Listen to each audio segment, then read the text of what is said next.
책과 사람 사이, 책과 사람 사이의 거리를 생각합니다. 가까운 책방 책방지기 김신일입니다. 반갑습니다. 네, 오랫동안 유튜브 촬영을 못해서 오랜만에 찾아뵙게 됐습니다.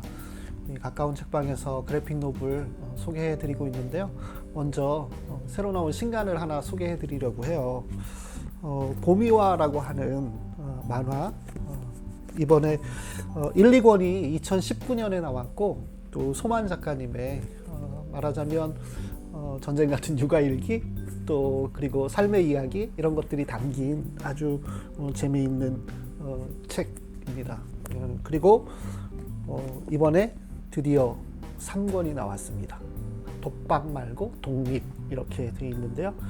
독립편이고요. 1권은 탄생편, 2권은 정글편, 3권은 독립편, 이렇게 3권이 드디어 이제 이번에 출판이 됐습니다.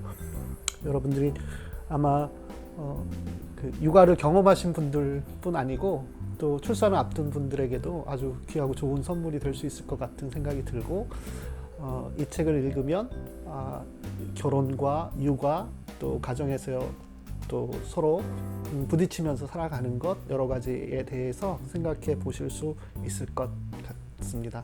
그래서 추천해 드립니다. 네, 오늘 좀 이야기 나누고 또 소개해 드릴 책은요, 이 앞에 있는데요. 기억 전달자입니다. 이 기억 전달자는 원래 원작 소설이 있어요.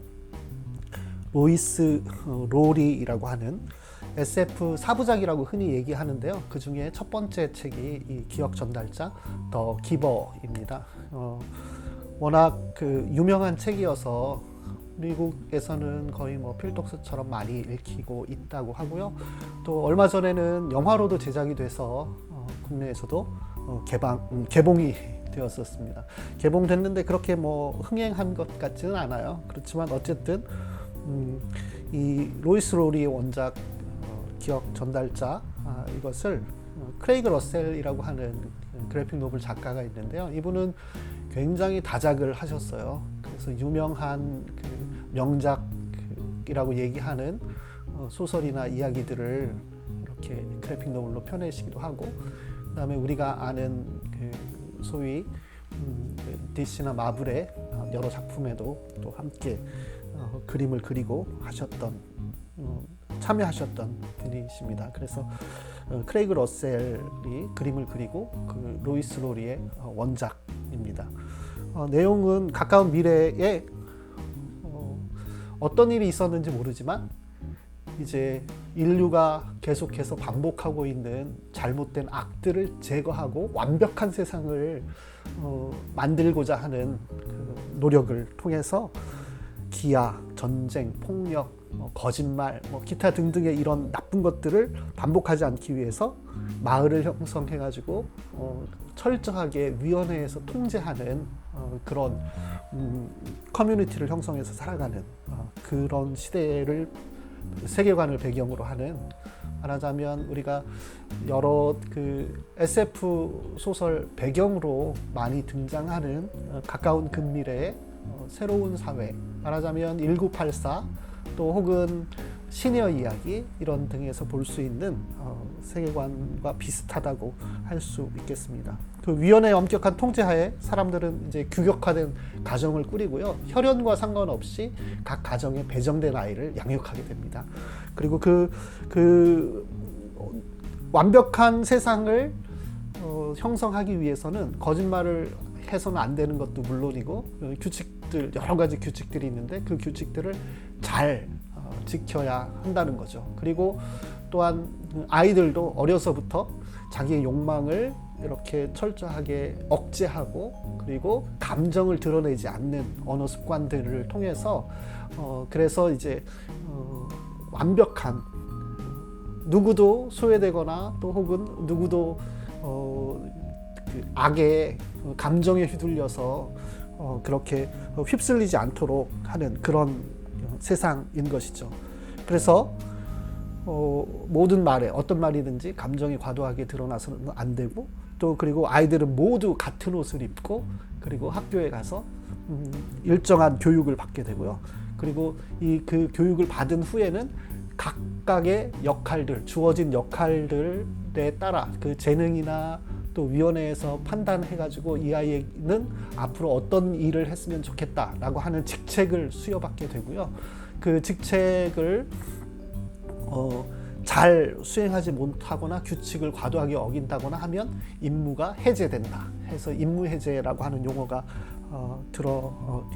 나오게 되는데, 어쨌든 그 나이가 들어서 늙은 사람들은 그 직책에서 벗어나서 또 같이 이렇게 모여서 어르신들이 살아가는 그 건물이 있는데, 그 건물에서도 일정 정도 또 시간이 지나면 영광스러운 임무해제식이라고 하는 것들을 통해서 그 노인들이 이렇게 하나둘 이렇게 사라지게 되는 그런 마을인 거죠. 그래서 성적인 욕망을 포함해서 모든 그 것들을 약물을 통하든지 교육을 통하든지 또 그리고 심지어는 자기의 감정을 드러내는 어떤 말, 뭐 누구를 사랑한다든지 뭐 이런 말도 그건 너무 추상적인 용어이기 때문에 구체적으로 말을 해라 그러면서 아이들에게 그렇게 가르치는 그런 시대의 어떤 그 상황을 배경으로 하고 있습니다. 이 주인공이 조너스라고 하는 사람이 등장을 하는데요. 이 아이가 이제 교육을 받고 이제 그 말하자면 성인으로서의 직책, 그래서 임무 수여 기념식에서 이제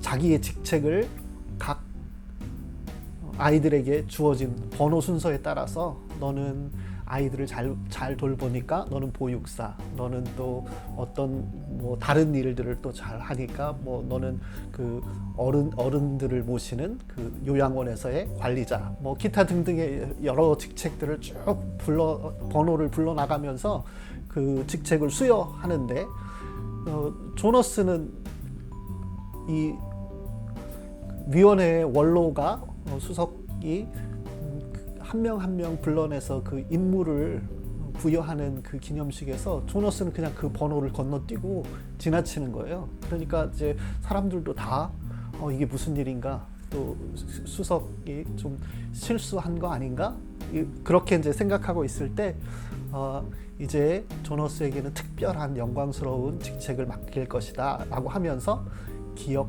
보유자로서의 직책을 맡게 됩니다. 기억 보유자는 뭐냐 하면 인류가 반복해온 그 수많은 잘못들을 포함해서 또 인류가 경험한 여러 가지 기억들, 개인과 또 공동체와 세계적으로 일어났던 여러 가지 기억들을 기억을 보유하고 있는 나이가 많은 한 사람이 있는데, 그 사람에게서 기억을 전달받는 거예요. 인류의 기억을 고스란히 이 사람이 전달받아가지고 조너스가 그리고 그 기억을 후대에 누군가 또 기억 보유자로 그 선발된 사람에게 그걸 전해주는 역할을 맡게 되는 거죠. 그래서 그 기억을 이렇게 전달받는 과정에서 우리가 지금 살아가고 있는 이 커뮤니티 안에 지극히 통제된 것 말고 그 너머에 어떤 그 삶이 있다는 걸 깨닫게 되는 거죠. 아까 말씀드린 임무해제라고 하는 게 수시로 등장하게 되는데요.